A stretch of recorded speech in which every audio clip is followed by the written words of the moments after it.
Brother, so nasaan na po yung inyong reklamo bilang may sakit po na ano pong sakit din natin?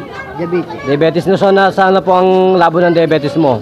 Wala na. Wala na, ilang pong segundo gumaling? Dali lang. Dali lang. So sabi po ninyo, manid ang inyong mga paano to, nasaan po ang pagmamanid? Wala na. Wala na. So gaano po kaganda ang pakiramdam ninyo ngayon? Okay. Bakit po kanina, anong pakiramdam ninyo? Para maupos sa kandila? Ganon? Ha? Yun nga yun. Parang mahina po ang pakiramdam kanina. Ngayon okay. Ngayon okay na po. Ganun lamang po, brother, no? Katalino ng medikong ito. Seconds lang gumagaling. So magpakilala na po, ano pong tunay na pangalan natin? Leo po, Leo. Ano pong apelyado? Kiling. Oh, so ngayon po kayo nakatalos ng ganitong programa. Ano pong gagawin ninyo? Ipamamalita natin sa mga kumpare natin may karamdaman ding diabetes. Diabetes. O para po ano, gumaling. Para gumaling. Oh. So magpasalamat na po kay Tony Falcon ng ating pong programa. Salamat po.